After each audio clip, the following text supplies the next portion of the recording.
നമസ്കാരം. മലയാളി വാർത്തയിലേക്ക് സ്വാഗതം. ചൂടോട് ചൂടാണ്. ഈ കടുത്ത ചൂടിൽ എന്തു ചെയ്യുമെന്നറിയാതെ ഉറങ്ങാൻ പോലും പറ്റാത്ത മലയാളികളുടെ അവസ്ഥ. ഈ ഒരു അവസ്ഥയ്ക്കിടയിൽ ചെറിയൊരു ആശ്വാസം എന്ന നിലയിൽ വേനൽ മഴ വരുന്നതായിട്ടുള്ള റിപ്പോർട്ടുകളാണ് പുറത്തു വരുന്നത്. ആ മുന്നറിയിപ്പ് പുറത്തേക്ക് വരികയാണ്. സംസ്ഥാനത്ത് പലയിടത്തും മികച്ച മഴ ലഭിച്ചതോടുകൂടെ ചൂടിന് കുറവുണ്ടെന്നാണ് റിപ്പോർട്ടുകൾ. സംസ്ഥാനത്ത് ഇന്നും ഒറ്റപ്പെട്ട മഴയ്ക്കുള്ള സാധ്യതകളും ഉണ്ട്. ഇന്ന് 3 ജില്ലകളിലാണ് ഇതിന്റെ ഭാഗമായിട്ട് യെല്ലോ അലർട്ട് പ്രഖ്യാപിച്ചിരിക്കുന്നത്. കൊല്ലം, പത്തനംതിട്ട, ആലപ്പുഴ, ഇടുക്കി എന്നീ ജില്ലകളിൽ ഇന്ന് മഞ്ഞ മുന്നറിയിപ്പ് നൽകിയിരിക്കുകയാണ്. നാളെ ഇടുക്കി, പാലക്കാട് ജില്ലകളിൽ ഇതേ മുന്നറിയിപ്പുണ്ട്. ഈ മാസം 6 വരെ ശക്തമായിട്ടുള്ള മഴ ലഭ്യമായേക്കുമെന്നുള്ള പ്രവചനങ്ങളാണ് പുറത്തേക്ക് വരുന്നത്. ഒറ്റപ്പെട്ട ശക്തമായ മഴയ്ക്ക് സാധ്യതയെന്ന് പ്രവചിക്കപ്പെടുമ്പോൾ ചെറിയൊരു ആശ്വാസം കൂടെയാണ്. 24 മണിക്കൂറിൽ 64.5 മില്ലിമീറ്റർ മുതൽ 115.5 മില്ലിമീറ്റർ വരെ മഴ ലഭ്യമാകുന്ന സാഹചര്യമാണ് ഉണ്ടാകാൻ പോകുന്നതെന്നാണ് കണക്കുകൂട്ടൽ. ശക്തമായ മഴ എന്നതുകൊണ്ട് അർത്ഥമാക്കുന്നത് ഇത്തരത്തിൽ വലിയൊരു ജലം ലഭ്യമാകും എന്നതിനെ കുറിച്ചാണ്.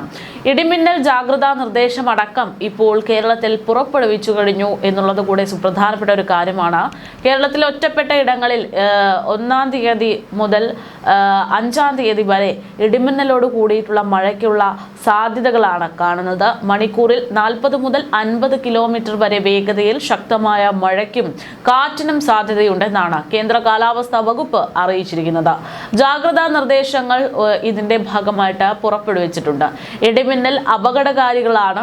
അവ മനുഷ്യന്റെയും മൃഗങ്ങളുടെയും ജീവനും വൈദ്യുത ആശയവിനിമയ ശൃംഖലകൾക്കും വൈദ്യുത ചാലകങ്ങൾക്കുമായിട്ട് ബന്ധിപ്പിച്ചിട്ടുള്ള വീട്ടുപകരണങ്ങൾക്കും അടക്കം വലിയ നാശനഷ്ടങ്ങൾ സൃഷ്ടിക്കുന്ന ഒന്നായതുകൊണ്ട് ജാഗ്രത അത് അത്യാവശ്യമാണ്. പൊതുജനങ്ങൾ താഴെ പറയുന്ന മുൻകരുതലുകൾ ഇത്തരത്തിൽ കാർമേഘം കണ്ടു തുടങ്ങുന്ന സമയം മുതൽ തന്നെ സ്വീകരിക്കുന്നത് അത് മുൻകരുതൽ നമുക്ക് വലിയൊരു ആശ്വാസമായി മാറും എന്നുകൂടെയുണ്ട്. ഇടിമിന്നൽ എപ്പോഴും ദൃശ്യമാകണമെന്നതില്ല എങ്കിൽ പോലും ഇത്തരം മുൻകരുതലുകൾ സ്വീകരിക്കണമെന്നാണ് വിദഗ്ധർ ചൂണ്ടിക്കാട്ടുന്നത്. ഇടിമിന്നലിന്റെ ആദ്യ ലക്ഷണം കണ്ടു കഴിഞ്ഞാൽ ഉടൻ തന്നെ സുരക്ഷിതമായിട്ടുള്ള കെട്ടിടത്തിനുള്ളിലേക്ക് മാറുക എന്നുള്ളതാണ് ഇതിൽ പ്രധാനപ്പെട്ട ഒന്നാമത്തെ കാര്യം. തുറസായ സ്ഥലങ്ങളിൽ തുടരുന്നത് ഇടിമിന്നൽ ഏൽക്കാനുള്ള സാധ്യത വർദ്ധിപ്പിക്കും. രണ്ടാമത്തേത് ശക്തമായിട്ടുള്ള കാറ്റിനും ഇടിമിന്നലിനും സാധ്യതയുള്ള ഘട്ടങ്ങളിൽ ജനലും വാതിലും അടച്ചിടുക. വാതിലിനും ജനലിനും അടുത്ത് നിൽക്കാതെ ഇരിക്കുക എന്നുള്ളതാണ് മൂന്നാമത്തെ ഒരു കാര്യം. കെട്ടിടത്തിനകത്ത് തന്നെ ഇരിക്കുകയും പരമാവധി ഭിത്തിയിലേക്ക് തറയിലേക്കൊക്കെ സ്പർശിക്കാതിരിക്കാനുള്ള ശ്രമങ്ങൾ നടത്തുകയും ചെയ്യുക. ഗൃഹോപകരണങ്ങളുടെ വൈദ്യുതി ബന്ധം വിച്ഛേദിക്കുക. വൈദ്യുതോപകരണങ്ങളുമായി ബന്ധപ്പെട്ടുള്ള സമീപത്തുള്ള ഇടിമിന്നലുള്ള സമയത്ത് ഇത്തരത്തിലുള്ള സാമീപ്യങ്ങൾ ഇവരുടെ ഉപകരണങ്ങളുടെ സാമീപ്യങ്ങളൊക്കെ ഒഴിവാക്കുക എന്നുള്ളതാണ് പ്രധാനപ്പെട്ട മറ്റൊരു കാര്യം. അതുപോലെ തന്നെ ഇടിമിന്നലുള്ള സമയത്ത് ടെലിഫോൺ ഉപയോഗിക്കുന്നത് പരമാവധി ഒഴിവാക്കേണ്ടതുണ്ട്. മൊബൈൽ ഫോൺ ഉപയോഗിക്കുന്നത് കൊണ്ട് ചിലപ്പോൾ കുഴപ്പമില്ല എങ്കിൽ പോലും ടെലിഫോണുകൾ അത് അപകടം സൃഷ്ടിച്ചേക്കും.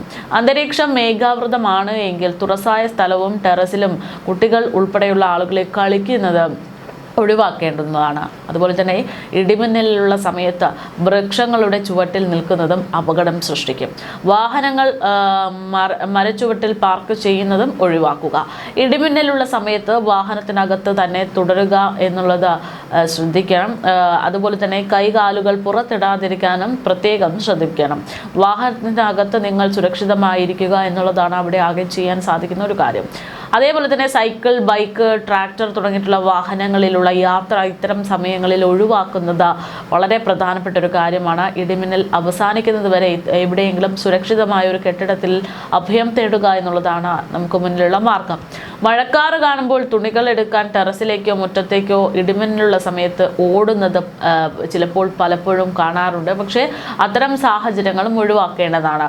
കാറ്റിൽ മറിഞ്ഞു വീഴാൻ സാധ്യതയുള്ള വസ്തുക്കൾ ഉള്ള കെട്ടിടങ്ങൾ പരമാവധി ഒഴിവാക്കണം. ഇടിമിന്നലുള്ള സമയത്ത് കുളിക്കുന്നത് ഒഴിവാക്കുക. ടാപ്പുകളിൽ നിന്ന് വെള്ളം ശേഖരിക്കുന്നതും ഒഴിവാക്കേണ്ടതുണ്ട്. പൈപ്പിലൂടെ മിന്നൽ മൂലമുള്ള വൈദ്യുതി സഞ്ചരിക്കാനുള്ള സാധ്യതയുണ്ട് എന്നുള്ളതാണ് ഇതിൻ്റെ ഒരു കാരണം.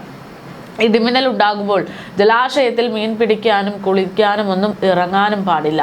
കാർമേഘങ്ങൾ കണ്ടു തുടങ്ങുമ്പോൾ തന്നെ മത്സ്യബന്ധനം, ബോട്ടിംഗ് തുടങ്ങിയിട്ടുള്ള പ്രവർത്തികളിൽ നിന്ന് നിർത്തിവച്ച് അവിടെ നിന്ന് ഉടൻ തന്നെ കരയിലേക്ക് എത്താനുള്ള ശ്രമങ്ങളും നടത്തുക.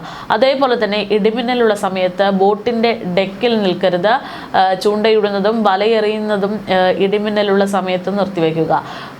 പട്ടം പറത്തുന്നത് പോലുള്ള കാര്യങ്ങളും ഇത്തരം സമയങ്ങളിൽ ഒഴിവാക്കേണ്ടതാണ്. ഇടിമിന്നലുള്ള സമയത്ത് ടെറസിലേക്ക് മറ്റു ഉയരങ്ങളിലേക്ക് ഒന്നും പോകാതിരിക്കാനും ശ്രദ്ധിക്കണം.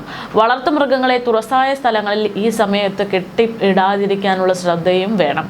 അവയെ അഴിച്ചു മാറ്റാനും സുരക്ഷിതമായ ഒരു സ്ഥലത്തേക്ക് എത്തിക്കുവാനും കൃത്യമായി ഓർക്കണം. അതേപോലെ തന്നെ ഇടിമിന്നൽ എങ്ങനെ ഏൽക്കും എന്നുള്ള പ്രധാനപ്പെട്ട കാര്യങ്ങൾ നോക്കുമ്പോൾ അതിലേക്ക് പോകുമ്പോൾ അത് വ്യക്തമാകുന്നത് അടുത്തുള്ള കെട്ടിടത്തിലേക്ക് മാറാൻ സാധിക്കാത്ത വിധത്തിൽ തുറസായ സ്ഥലങ്ങളിൽ പാദങ്ങൾ ചേർത്ത് വെച്ച് തല, കാൽമുട്ടുകൾ ഇവയൊക്കെ നിലത്ത് വെക്കുന്ന സാഹചര്യത്തിൽ ഇടിമിന്നൽ ഏൽക്കാനുള്ള സാധ്യതകളുണ്ട്. അതുപോലെ തന്നെ ഇടിമിന്നലിൽ നിന്ന് സുരക്ഷിതമാകാൻ കെട്ടിടങ്ങൾക്ക് മുകളിൽ മിന്നൽ രക്ഷാ ചാലകങ്ങൾ സ്ഥാപിക്കുന്നത് പ്രധാനപ്പെട്ട ഒരു വിഷയമാണ്.